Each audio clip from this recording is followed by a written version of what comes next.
Hello and welcome back to the Novice Lumberjack, where this is yet another episode of me blabbering on and on and on. This time I'm going to be blabbering about the Wemars 5818G. Yeah, I got it right. WS though. Whatever that stands for. WS. Wemars saw. The 58 stands for 58 cc's, which this is not. And that is something that I was expecting whenever I got this. I was actually expecting it to be 52 cc's.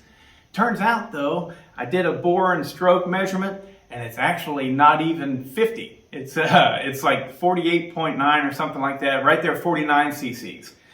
And you know, that right there, I can complain about that. But I was expecting it. So, you know, I mean, I wasn't expecting it to go all the way below 50 cc's, but I definitely was not expecting it to be a full 58 cc's. You need to keep stuff like that in mind. What else can I say? Oh, I was also expecting that this handlebar was going to be like a limp noodle, and it is. But it's not so bad. I haven't bent it yet because I know to expect that. So if I ever get the bar pinched, I'm not yanking on it. You know, I get my wedges and I get it out because I'm proper with it, you know. But aside from those two things, I really have nothing to complain about. It's a dang good saw. I don't know, there's a lot of guys out there that are probably like, that's made in China, it's trash. Just throw it in the trash. Just throw it in the trash. And now, I understand there's a lot of people that feel that way. I understand also the reasons why they feel that way.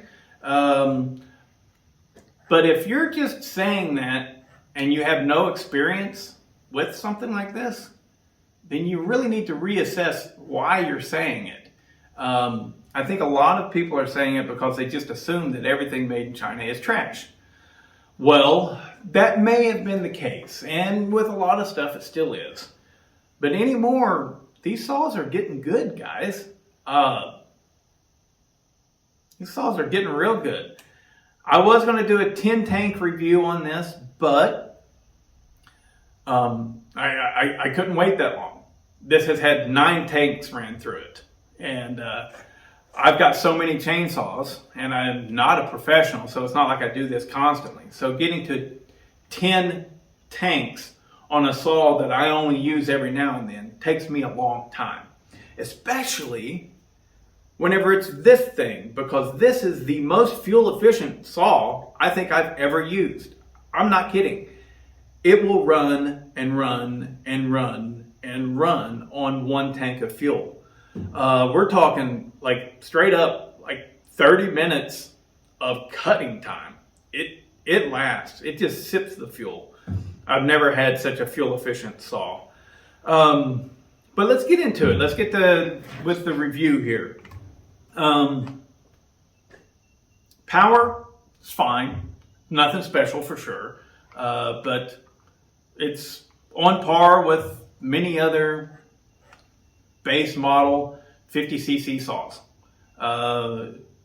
It's a little bit slower than most, but you know, whatever. It cuts wood. It does fine. I've had this 18-inch bar buried in wood and it chugs along and goes.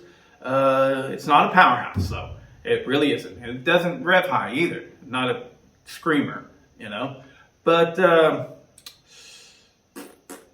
I had the issue where it was leaking oil. Turns out all I needed to do was tighten that up a little bit more. It was just that simple. That was, it was kind of like the seal needed to swell up a little bit, need to get a little bit of oil on it. I don't know. But yeah, I don't have to overly tighten it. I can take this off by hand now if I choose. It's fine. It just, I had, the first day that I had it, I guess I didn't have it on there very tight at all, and it leaked. The chain brake, in a way, is far superior to any other chain brake. And in another way, it's annoyingly accurate. You know, I mean, it really triggers easily. And so that can be annoying when you're cutting, all right? If you're somebody like me, I mean, I'm not a pro again, but if you're somebody like me who I use saws a lot, and And so a little bit of a kickback, I know what to do, right? But this thing, even just the smallest little kickback, we trigger that brake. So like I said, in a way, it's far superior because it's ultra safe. It really triggers easily. And not always does it, you think you got it, but you didn't. You got to pull it all the way. And, well, even there, it triggered. Look at that. So, see, I just triggered it again. So, the brake is sensitive. So, you have to learn that and learn to work with that. The chain is pretty crappy. It stretches out real bad to begin with quickly, right? And it dulls pretty easily. But it's not the worst chain in the world. But it definitely isn't a Steel RS. All right, and it's not a Husqvarna X-Cut, and it's not an Oregon LGX. It's not any of those. It's not a good chain. This is soft, and it stretches easily, and it dulls quickly. Let's see, the muffler, love the muffler on it. It's pretty open design already, and I haven't truly really gotten in there, but I don't think there's any need for a muffler mod at all on this. Let's see, I do not like this easy pull starter. I do not like that. That's going to cause problems in the future, which I'll get to. What else can I tell you? Oh, the plastics. Plastics are fantastic. I love the plastics. A lot of the newer saws have went to a more kind of rubberized or softer plastic, which might be good because they may be less likely to crack on you. I don't know. But this right here, it feels like the old Bakelite that was on a lot of old cooking pots and pans and stuff. It's really hard and very durable. It's hard to scratch. And so that's why this thing still looks great. It's just a good saw. So that pretty much sums it up for the actual review. Now let's talk about a little elephant that's in the room. This saw is made in China. This saw is a knockoff of a Tanaka. A Tanaka saw, Tanaka is a company, it's Japanese, and they make good chainsaws from what I understand. So good, as a matter of fact, that Echo over the years has had Tanaka make them a few models. And so it's based off of a good saw, but where a lot of people have this hatred for these Chinese saws is a moral conundrum, right? They don't think that it's morally right that China should be allowed to just grab someone else's design and make it their own, and make their own version and copy it. It's a copycat, it's a knockoff and stuff. And while it's not as good as the original, everybody knows that, it's also a quarter of the price. So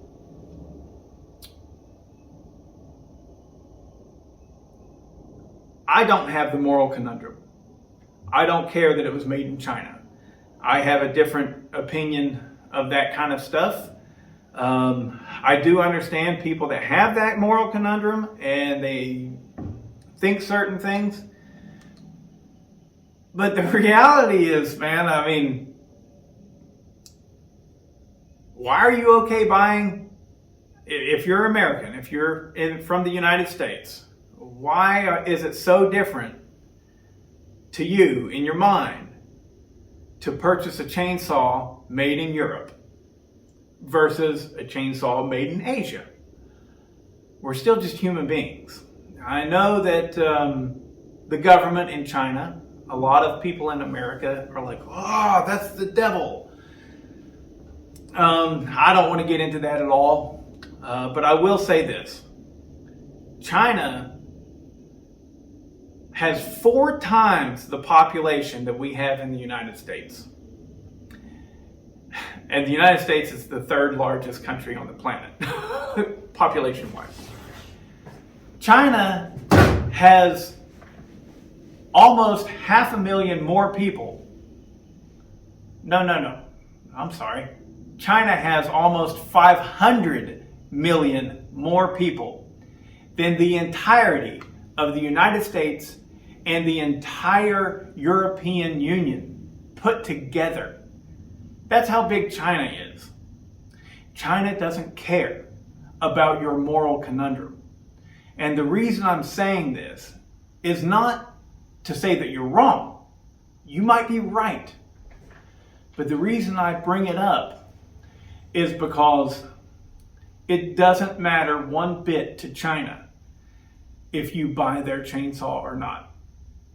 Because China is a massive engine of manufacturing. And they are going to continue to produce these in droves until you drown in Chinese products. And there's nothing that's going to stop that. Right or wrong doesn't play here. It doesn't matter. China is going to continue to push these out. And the more they push out, the cheaper they're going to be. And boy, are we seeing it.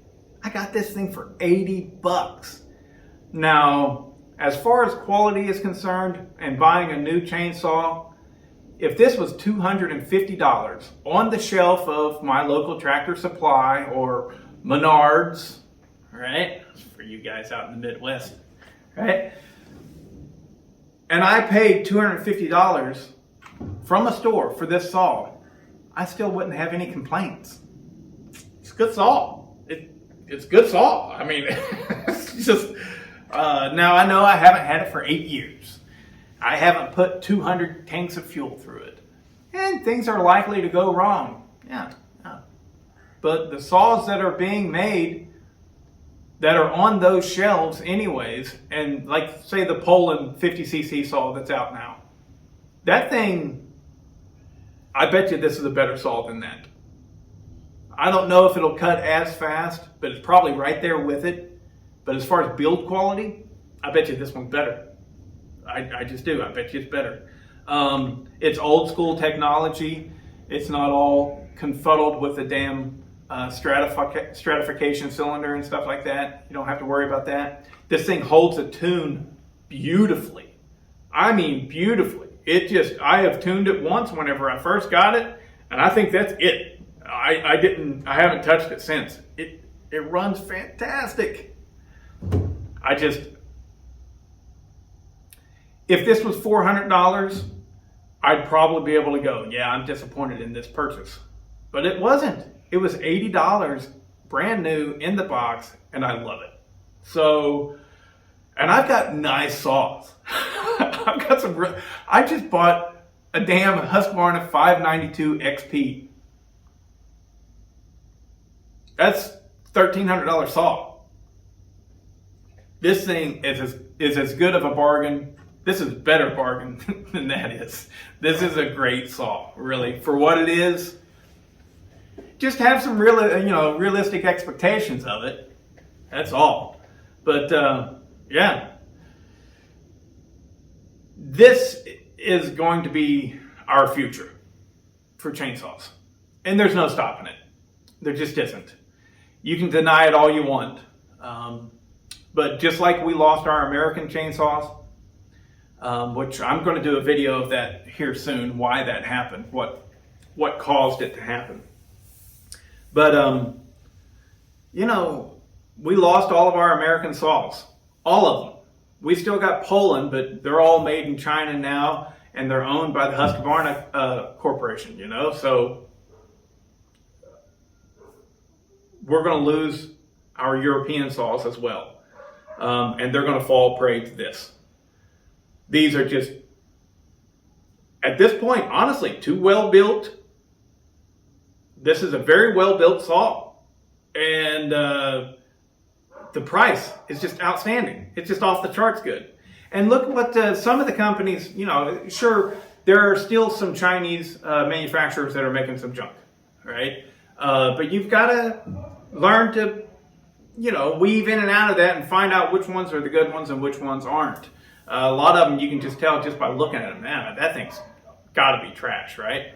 But look at the Husqvarna stuff. Husqvarna for several years now has been producing some pretty darn good saws. I mean, they're not as good as their Steel and Husqvarna counterparts. No, they're not. But they're good enough to take out and have a hard day's work for a long time. I mean, people are putting them to professional use for a year plus, and they're holding up. And then, you know, something might break and stuff. You fix it. Parts are available. You go. So the idea that a lot of people don't want change to happen, and I can understand that completely. But change is going to happen. It always does. It always does.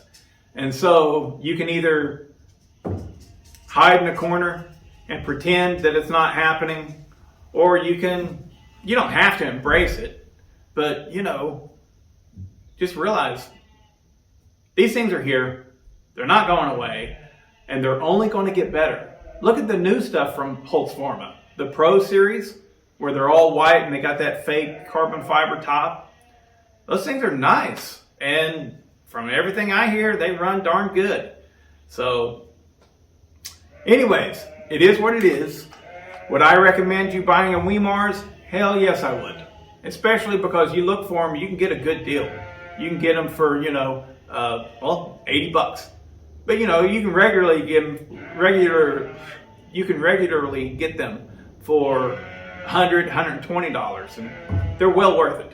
So now, whenever this video ends, which I'm fixing to wrap it up right here, I'm going to actually tear this thing apart, and I'm going to port and polish it. And now I can't do a high compression build because of this this easy pull starter here. This easy pull starter here will not hold up or won't spin the engine, from what I understand, if you do too high of compression.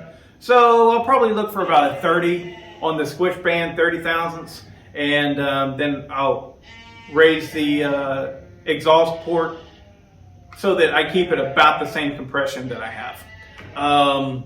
But we'll see what comes of that. And there'll be another video of that in the future. If you want to see more of this saw running, I have a playlist on my channel that's all my Chinese chainsaw. And every video that I've done of it is on that playlist, so you can watch that. And look for the port and polish video coming soon. Anyways. Oh, the muffler. I love the muffler. The muffler's a nice open design. I haven't truly really looked in there and think, can I do more with this? But I don't think I need to mod the muffler at all. So, yeah, glowing review. It's a good little saw. It's a great little saw whenever you actually look at it realistically and go, what did I pay for it? And how good is it? And then you sit back and you go, holy shit, that's a damn good deal.